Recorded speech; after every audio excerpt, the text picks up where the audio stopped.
everyone, and welcome to the Surgical Ergonomics Podcast, where we will be discussing everything related to surgical and procedural ergonomics, the people, ideas, and technology that will help enhance your physical wellness and career longevity. I am your host, Geeta Lal. I'm an academic endocrine surgeon, speaker, consultant, and surgical ergonomics coach. Having experienced work-related musculoskeletal injury myself, I am committed to increasing awareness of and developing solutions to counteract the impact of poor ergonomics on the professional and personal lives of healthcare workers in procedural areas. Hello again, everyone, and welcome to another episode of the Surgical Ergonomics Podcast. Today, I'm delighted to have as our guest Dr. Hannah Park. Dr. Park is a board-certified neurologist and is also fellowship trained in headache medicine. She graduated from Brown University through the program in liberal medical education, the only 8-year undergraduate medical school program of its kind in the Ivy League. She then pursued tutorial studies in chronic pain physiology at Oxford University. She completed the entirety of her medical training at NYU Langone Health in Manhattan, which is the top neurology program in the country. After completing her training, Dr. Park introduced the headache medicine subspecialty to Philadelphia's densely populated New Jersey suburbs, building a high-volume headache clinic as part of one of the state's largest hospital systems.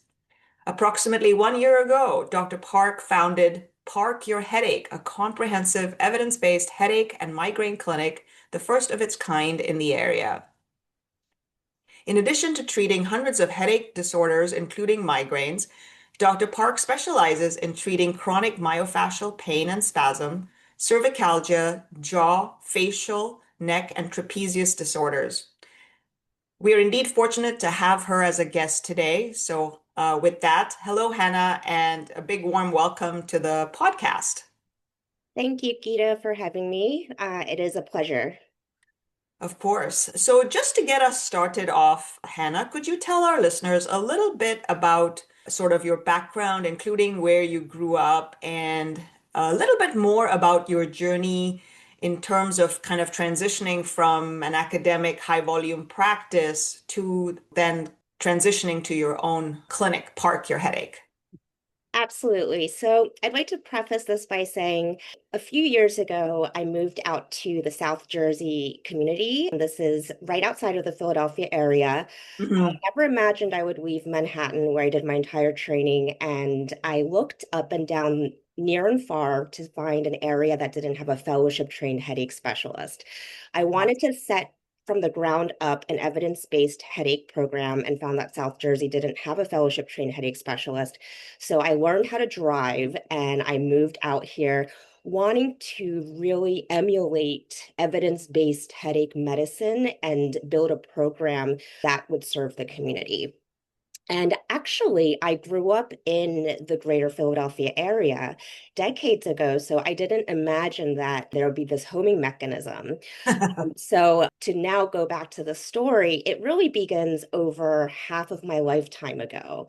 So as a young child, I became serious about piano and I was training to become a concert pianist. And through this journey, in my teenage years, I developed repetitive stress injury. So I would be performing, in front of thousands of people in an audience, and being a petite individual, and especially a young one, I had no sort of prowess of how to use my body. But I developed neck pain and pain in my upper extremities.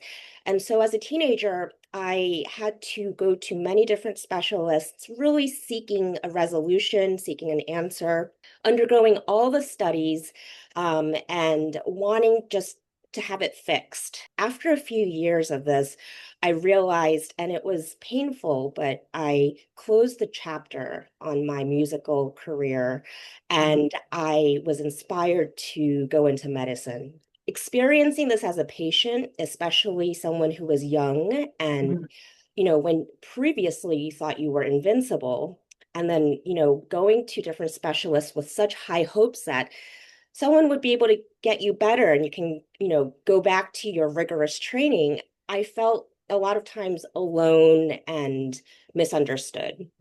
So I was inspired to go into medicine. I went into the 8-year medical program at Brown, where you have guaranteed entry into undergraduate and medical studies. And extending into my college years, my symptoms did not go away. Rather, it wasn't just neck pain, it was headache, fatigue.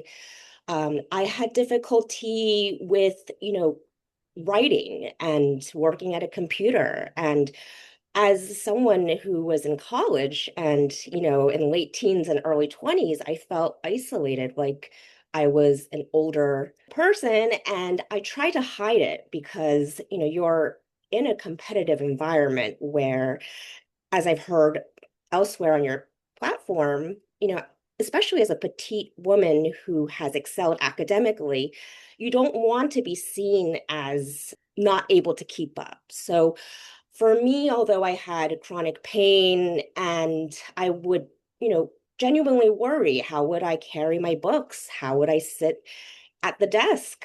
Ultimately, how would I go to medical school knowing how demanding, not just intellectually, but physically it would be? So my mission in college became, I need to find a solution. I need to get better. Hmm. I spent my junior year abroad at Oxford University, where actually they had groundbreaking chronic pain research going on at the time. So I chose my tutorial studies in chronic pain, motivated by my own experience. And I would meet with leaders in the field, and they did not know what I was going through, but I would be feverishly studying, neuroanatomy and seeing, at that point they had fMRI imaging. What parts of the brain light up during chronic pain? How can I crack the code? Right.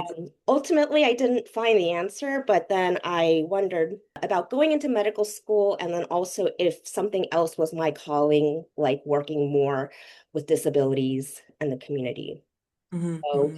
after that, I had some opportunity to do some travel and to work more in the community. And then I returned to medical school to pursue neurology because I realized the brain and the nervous system is the most intriguing. But I never knew that it would come full circle where I completed my training. I'm so blessed at NYU Langone, which was an intense teaming with pathology, high volume center. Hmm. And I will say there is where I experienced the physical hardships because I had already had chronic pain and repetitive stress injuries decades before. I Right. thrust myself into a situation where we were working, tremendous hours, and the rigorous training actually taught me how to become a really sort of astute neurologist, but the pain worsened. And as I was going through this process, being a neurologist, I think at this point I had seen PM&R, I've seen, ortho, I had gone through this road. So I had actually avoided going to the doctor because I realized there was no easy fix. Mm. As I was going through 24-hour call as like the solo resident and wearing the pager belt, we would be pushing the stretcher, we would be really taking ownership, and ergonomically there was no consideration for that. You would Of be course. transferring the patient, whether they were 300 pounds, to the bed. Right. And I would be careening in the hallways, just like contorting my body, just trying to look strong and normal and do what I could to field whatever the skies would give us. Hmm. So since then, also, I had times where I saw patients who had serious life-threatening, for example, brain bleeds, strokes, and codes. And I was in Hmm. so much pain. Sometimes I thought, would I be down? Like, can I go through this? And then you would realize next to you the patients who are actually clinically decompensating and feel guilty about being in pain and tell your body to sort of shush Hmm. up. Hmm. You're lucky. So then I discovered headache medicine because headache, it's not just migraine, it also involves cervicalgia, ophthalmologic symptoms, fatigue. There are hundreds of types of headache disorders. Mhm. Patients with migraine also have commonly cervical paraspinal spasm. Mm. It's multifactorial. And I found this area of expertise where I could channel my understanding of chronic pain and Mhm. also be able to utilize injections to give a multimodal approach where I could help patients get better over time, Mhm. to Mhm. manage their symptoms, and to mitigate disability. So I decided to leave the community. I decided to leave New York City to build a headache program from scratch because there are not many headache specialists who are fellowship trained.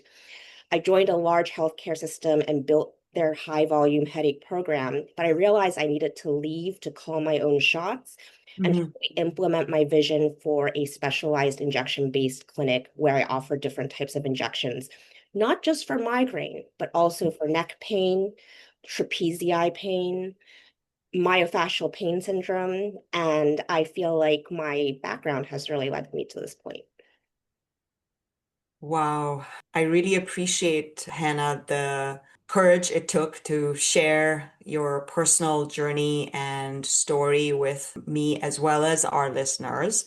I want to just take a moment to acknowledge that young Dr. Park debating whether she should end her medical career because the rigors were just too hard on the body. And I want to say that we, all of us on this podcast, and I think the broader medical community and your patients will be very grateful that you persevered. So I could see kind of the pain in your eyes as you were describing this journey. I just, as I said, I wanted to take a moment to acknowledge that.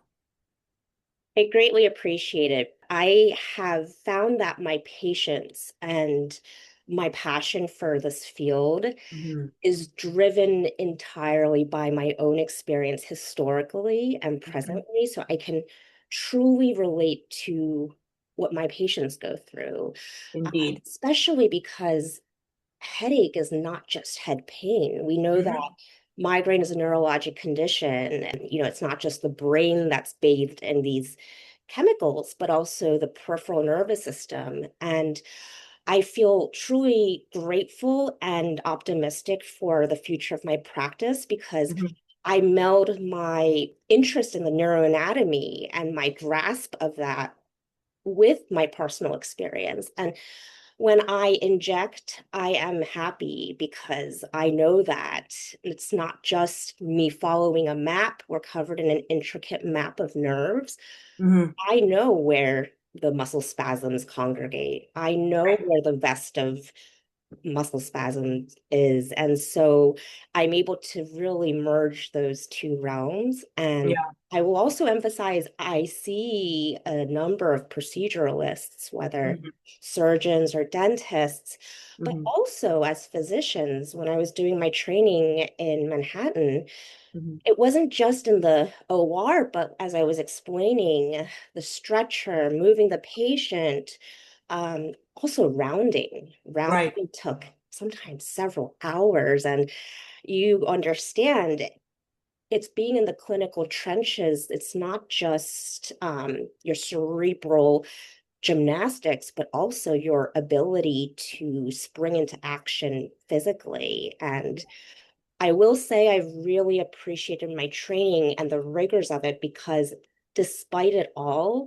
I felt like it added to the ability to detect, to triage, and Mhm. also it made me stronger. So sometimes people with chronic myofascial pain syndrome wish that there were some lesion like a disc herniation that could explain everything because once you go in Right. and fix that, it can be resolved, but I realized over the decades that there is no panacea, and sometimes Mhm. patients with migraine and chronic myofascial pain have just these crunchy spasms that are pulling them into a straitjacket, and it's about being Mhm. able to manage your own symptoms and persevere with your life and your dreams.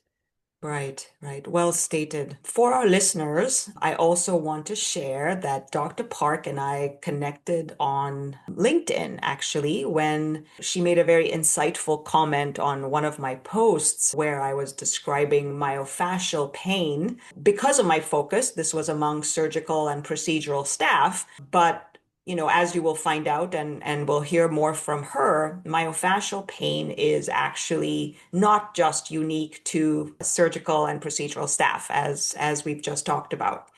So, Hannah, your journey has been a lot longer than mine, but here we have another parallel, right? So, I presented with jaw pain, which I was told was myofascial TMJ pain. And the imaging was negative. And I will say that I did have a slight disc bulge in my neck, but it was on the other side, so it couldn't explain my pain. And like you mentioned, there was a point where I actually wished there was something surgical Hmm. because it seemed like no one really had a good answer for me. And as you said, there wasn't any silver bullet, there wasn't a panacea. And really, it then became about learning as much as I could about sort of the etiology, what the mechanisms might be, and what potential treatments there might be. And I had various kinds of injections. Maybe we'll get a chance to delve into that as well. I want our listeners to kind of really hone in on what we're going to talk about next. So let's start with the basics, Hannah. So, what exactly is myofascial pain? And what leads to it or what contributes to it? And the reason I ask is because when I think of myofascial, I'm thinking muscle and fascia. And sadly, there's no specialty in our medical specialties or subspecialties that owns it. So let's start with the basics. Absolutely. So historically, actually, as a young pianist and in my quest for relief, I had not only undergone a myriad of imaging and different types of injections and seen a slew of different specialists, but I heard of this in one of your other episodes, a musician, and something called the Alexander technique and Yes. Feldenkrais. So Mhm. I also underwent that decades ago and really committed to it. And there I recall being introduced for the first time to fascia because my instructor showed me these diagrams of like this sort of film, so to speak, like a saran wrap that surrounds our musculature. Mhm. Fast forward now, and I tap into my training background in internal medicine, neurology, and now headache medicine. Pain, we're covered from head to toe in, I say, highways, avenues, tributaries of nerves, and these irrigate the muscles. And as you know, there are countless muscles, and for the myofascial pain, and it is developed over time. So in the beginning, when we do contort ourselves and, perhaps in the beginning of a surgical career, the muscles are like, oh, that's not very pleasant, but I'll try to bounce back.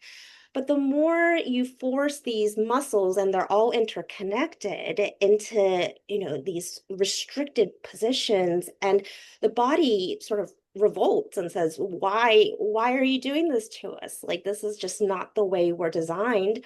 Mhm. Then the nerves become irritated over time, and in turn, they tighten the muscles into these crunchy knots. And with the compensation elsewhere in the body, I describe it to my patients not just a vest of knots, but it's like from head to toe, it's like there are just these hot spots where there are hubs of spasm and they pull here, which in turn causes pulling there. So I don't think any one specialty has, as you astutely said, honed in on myofascia, but it is critical in causing chronic pain. And when you receive injections, they're administered differently in every realm. And so if you go down the street, you'll see many settings say, oh, we give trigger point or we give nerve blocks. But for me, I developed my own method of injecting because I realized it's like addressing a map. You can't Mm, just really, just inject a couple of spots and affect that and expect that to be effective. So mm, that's where in one hand, I think my love for procedures comes from my piano fingers back in the day mhm, because mhm. it's very much fine-tuned and tactile and meticulous. But on the other hand, I myself know neurologically and also from my own experience where we have these tethering points and these really hotbeds of spasm. And we will be right back after this short message. If you're a surgeon or proceduralist finishing your OR days with neck pain, back pain, hand symptoms, or just feeling physically drained, I want you to know something important. These problems may be common, but they're not inevitable. Most of us were trained how to operate, but we were never taught how to operate for decades without accumulating preventable strain or reducing the risk for a career-ending injury. That's why I created the Surgeon and Proceduralist Career Longevity Program, a fully virtual hybrid program that combines small group learning with individualized ergonomic analyses using your own work videos, AI motion capture software, and surgeon-specific recommendations. Just to be clear, this isn't generic ergonomic advice. It's a personalized approach designed around your body, your specialty, and how you actually do your work. If you want to keep operating at a high level without sacrificing your body in the process, sorry, just edit out this last section. I'm going to record it again. If you want to keep performing at a high level without sacrificing your body in the process, or are looking to return to the OR after recovering from a minor or major injury, reach out to me at gita@surgicalergonomics.com to learn more. And now back to the episode. That makes much more sense now. I can kind of see this network of nerves that you described. And I'm gonna try and break that down a little bit further in terms of what I experienced and maybe what other people experience. And please, feel free to jump in and correct me if I'm miss speaking about something. So listeners, you heard that the body is meant to move, and when you contort yourselves or have repetitive strains, one of the major causes of myofascial pain that's relevant to us is repetitive strain. There are other causes. You end up irritating the nerves and the muscles. And so this is what you feel, I think, or I felt as knots, right? We call them trigger points. These are these small areas where muscle fibers are in spasm. And the thing about trigger points is that they can be quiet or they can be painful, right? So if you're experiencing pain, it might be coming from those trigger points. But then something else that I discovered during my journey is that these trigger points are notorious for causing referred pain. So in my case, long story short, the jaw pain wasn't coming from the jaw. The imaging of the jaw was fine. I had nothing going on with my TMJ joint itself. I had a very, very huge trigger point in kind of the C3, C4 area and many trigger points in my trapezius. And it wasn't until someone started addressing those that then I would notice that I had relief in the jaw. So that was my sort of aha moment, when it came to referred pain and trigger points and myofascial pain. So let's delve in a little bit. I know you've mentioned injections. That's one treatment modality. I think many people, including myself, try things like massage therapy, trigger point release, either manually or with, let's say, dry needling. And then injections, as you mentioned, and they can be with medication like xylocaine, other sort of local anesthetics, or even steroid. So could you take us through kind of the treatment spectrum and how you figure out what works, what doesn't, and then how you developed your special techniques? Absolutely. So I was nodding my head very eagerly through everything you said because this is my language. And so it all starts with proper diagnosis. And You hit the nail on the head. As a headache specialist, I don't just treat, as I said, head pain, but facial pain, jaw pain, neck pain. The trapezii are notorious for being unhappy. And so you really need to hone in on the etiology, where the pain source is. Unfortunately, a typical patient of mine has seen a number of different specialists. They have tried a grocery list of different medications. And as you know, there is not a medication that's going to quote unquote melt away this constellation of spasm and referred pain. So once you make a diagnosis, and oftentimes a patient of mine may have, there's different flavors of migraine, like vestibular migraine, but they also have cervicogenic headache, the spasm. They also have a significant jaw component. And so people have commonly visited oral surgeons, dentists, have done unnecessary procedures. Once you find someone who can kind of see the big picture, understand the neuroanatomy and also the spasm, there are different styles of specialists and headache specialists. Personally, I'm very conservative and less is more. So when it comes to my injections, I offer a petite menu. I call it kind of like a seafood shack menu because there's just a few items. Botox for chronic migraine done precisely, occipital nerve block, trigger point injection, and something called a sphenopalatine ganglion block because a trigeminal nerve is a notorious villain, very large, with many outcroppings. So I personally actually drop my own cocktails of numbing medication, and with my knowledge of the patient's history, the chronicity of their symptoms, and I'm able to identify, as you said, where those hot spots are and target it. It's not a cure in the sense that, it's not going to make you feel better for the rest of your life. But the whole point is when you administer it effectively, in between the patient develops sustained increased range of motion and the muscles that are chronically wads of concrete, and that's what they've learned to become, have moments of like, Yeah. oh wow, I can have circulation during that time after my injection. The patient can turn their head. I've had patients actually burst out crying because it's like a gorilla has come off of their neck.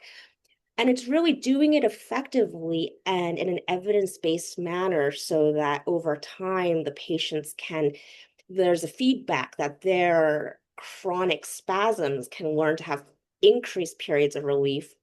The needle itself goes in and releases in the belly of the muscle spasm, and then I deposit some numbing med.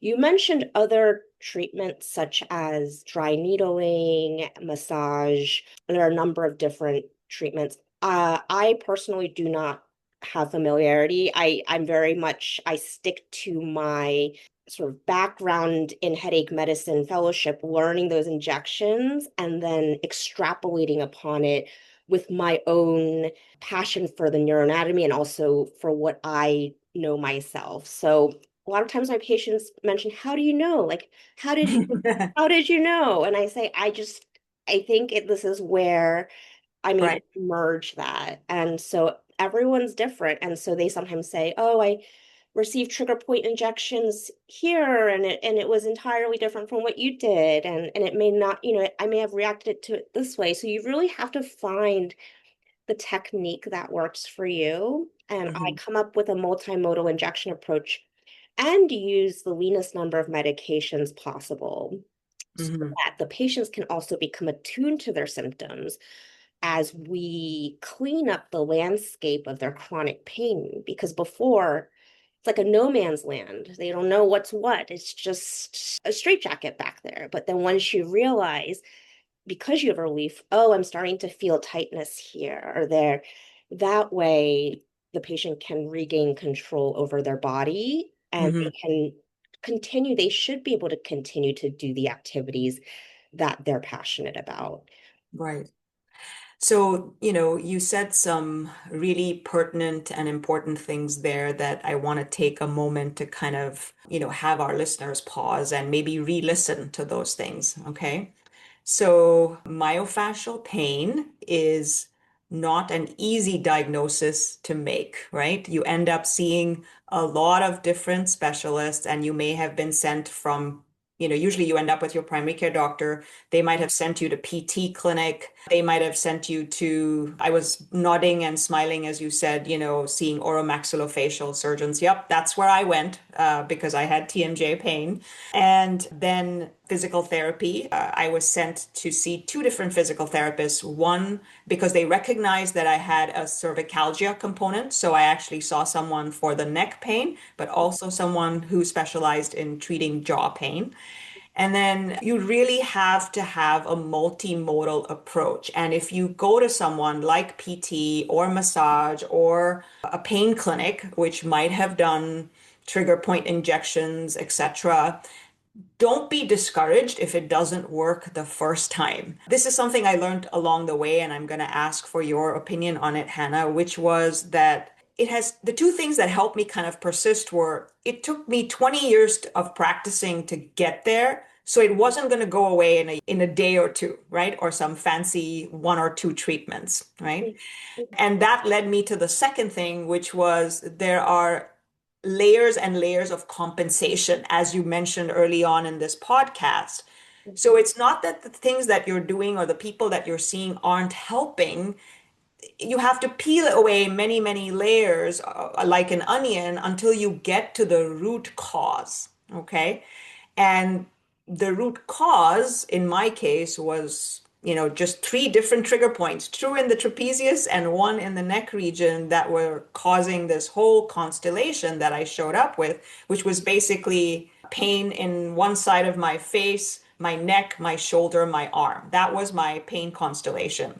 And you had to kind of get that layer down. And I heard you say that, you have to kind of work at it. So don't be discouraged. And that brings me to kind of the third point, Hannah, which is now you are in a very minority group here in terms of specialty training and having honed all your skills to particularly treat this kind of pain, headaches, cervicalgia, etc., that you mentioned.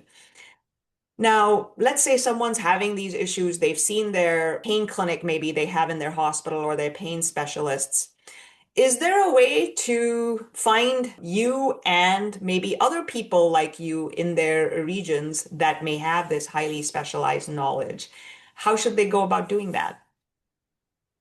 That's an excellent question. Nowadays, and I'm new to social media, but you realize like before it was word of mouth. Now anyone can call themselves anything, and you look up Google search and they say, "Oh, we're an expert in this and that." Yeah. You should look up the credentials of the physician. So, not just for me, I learned all about headache, not just in my personal experience, but during my fellowship training. Because fellowship training, as you know, it's not like what you read from the exam questions. Right. And it really is important where one trained because I say I don't look like the pioneer in the field who trained me. I don't look like him, but I practice like him. And so Mhm. it's really important to find a fellowship trained headache specialist. And Mhm. they're going to be a range in terms of how much they utilize injections. Now, as you heard, for me, it's been this sort of personal, unique journey because I channel in, my knowledge of neuroanatomy along with my personal experience. But you're absolutely right that it's multimodal, and commonly to my patients, I tell them this does not occur overnight. This is like years and years of becoming chronicified. Even in terms of my own body, I have the remnants of my piano training injuries and then superimposed by the New York City training grounds. So we're really trying to just work at it. And I think massage at times may be limited because it may feel temporarily relieving, but it's not really getting to the source. I call my injections like a scientific massage because you really do need to release that underlying spasm. And so, what you said, it really is honing in on the source for you, those three trigger point areas. And in your region, being diligent about finding someone who has that training. So even across specialties, the methods differ. So whether it's pain medicine or orthopedics, I mean, it's all very different, but I'm opened what I did, and this is my baby to open up my practice because I see that at the end of the day, you can really change quality of life and reduce disability when you meet the right physician who understands. And we can really distill it down to a very lean injection schedule. The number of patients I see ranging from, being young to late in career in all types of occupations where they Absolutely. have to stop working due to their symptoms and they're just told you're not resting enough or you're not working out enough. And then, you and I know we've tried everything in between because no one else but the patient wants to be able to bounce back Right, to whatever they were doing. So, right. long story short, there are countless providers out there who offer services, but I think the patient also needs to take it into their own hands to kind of see the clinical training and background, and that not all operators all this are the same. Indeed. So what we'll do, listeners, is, if it's okay with Dr. Park, we'll include her information in the show notes so that if you need advice about maybe someone in your area, she might be able to help you with the credentials. And if you happen to be in her area, you could see her as well. So we'll make sure to include that. And, I will say another key issue in healthcare now is so for my practice, I'm a one-person show. So if a patient yes. reaches out to me, I can spend ample amount of time going through their entire history, coming up with a diagnosis. They can see me immediately. However, elsewhere, even if you see a specialist such as myself, the procedure needs to be entered, go through insurance, get denied likely. And between the process of the patient reaching out for help the first time and actually receiving, for example, a trigger point injection, it can easily take a year and so much worsening clinically. So for me, my practice, I've designed it so that it is something that online they can read about it and they can reach out to me. It is a direct pay, meaning they'll see all the fees, but I can see a patient as a new patient and inject them right on the spot to I give see. relief. And then over time, the patient learns and can manage their own symptoms because they can start to identify. So I really believe strongly in counseling my patients. And Mhm. like you said, they need to try sometimes an injection more than once to really, have clinical impact when they've been having years and decades of symptoms. Right. Excellent points, both of them. It is becoming a huge access problem all across our country. And I see many specialists and primary care physicians going to the direct practice route for that reason, because they feel like they can provide the kind of care they want to provide to their patients. So, Hannah, I am always surprised at how quickly the time we've set aside to chat goes. And I just want to take a moment to thank you for being here today, taking some time out of your busy schedule to share your journey, your knowledge, and your expertise with us on the podcast. And I think based on our discussion today, I think we'll have you back down the road for part two. Maybe we can delve further into the headache symptoms that you see in proceduralists and other healthcare workers down the road. I would be delighted and thank you for having me, Geeta. Please remember to subscribe to the podcast and follow us on social media, Instagram, X, Facebook, and LinkedIn. We love feedback, so please reach out to us for topics, ideas, speakers, or if you ever want to be a guest on the show. Thank you for listening.